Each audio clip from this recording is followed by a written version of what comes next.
Hi everyone. I'm on campus, but I'm not in your classroom right now, obviously, so you have a sub today. I just want to briefly explain what you need to do today as part of your activity and your assignment for Thursday. Hopefully you've already finished the Black Death quiz online using your note sheet from Wednesday.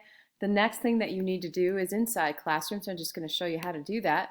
When you go into Classroom, you will see that I've got a Thursday set up for you for step 2. You've got step 1 was to finish the quiz. Step 2, today you're going to be tracking the way in which the Black Death impacted Europe. Specifically, I believe 8 different towns you're going to look at. So as you look at the instructions, you're watching the video, so good, nice job. You're watching my instructional video. The next thing that you'll need to do is you will receive a hard copy of the map of the Black Death. It looks like this.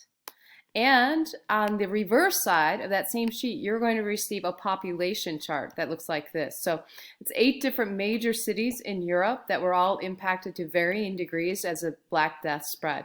So this double-sided sheet of the map and of the population charts, you are going to complete those two things, labeling the map and filling out the population charts for major cities using this sheet. So the growth of European towns, these are PDFs.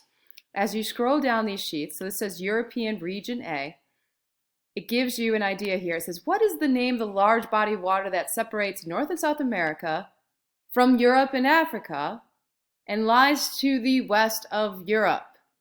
I'm just going to tell you the answer is the Atlantic Ocean. But normally what you're going to do is actually use your world history textbook or an online resource, an online map, and you're going to look at what is the name of that body of water. Once you figure it out, you need to then label that body of water on your map, Atlantic Ocean. You also need to use the key. If you look at your map, I think it gives you a key down at the bottom. So it says river, ocean, you're going to use the little swirly lines. Whenever it's a city, you're going to draw a little dot. Mountains are triangles and so on. All right, so if you look at the map that I've given you, the hard copy, you'll see that I've already labeled 3 of the rivers for you.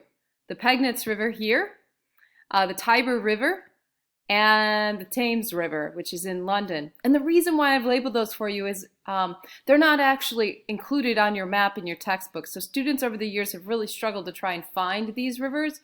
So I've already drawn them for you. When you get to a region that talks about a river like the Pegnitz River, know that I've already labeled it for you. So you don't have to try and find it in your textbook map. It's already on your hard copy. So don't stress about that. All right, so that for region A, it gives you this information, label that body of water, then you're supposed to name the river that flows eastward through England and passes through London. I just told you what that was. It's already labeled on your map. And if you scroll down to the bottom, it tells you what the population for London was in each of these years.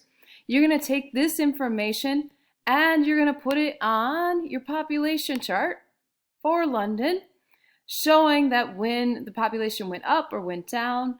Some of these cities, I think Nuremberg's one of them, maybe another one in here too, they don't have any statistics for like 1300. There's just no population measure for that year. So you're just going to leave it blank, and then whatever information it does give you, you're going to put a dot about where the population was in thousands, and then draw a line connecting all of those dots, showing how the Black Death impacted these populations in various cities. Okay, so once you've figured out, you've finished all of the population charts and you've labeled all of the things on the map using all of these. So you got that. These, both sides of the sheet are done. You are then gonna answer the questions on the hard copy of the final question sheet. So using your population chart and your map, now that they're completed, you're gonna answer these basic questions for me on this sheet. This sheet and your population chart / map are all due at the start of class on Friday. If you want to turn them in early, you're welcome to do that. So that's what you're doing today. I hope it's pretty straightforward and easy for you to understand. If not, ask the sub or someone else to help you, and I will be back on Friday. Okay, thank you.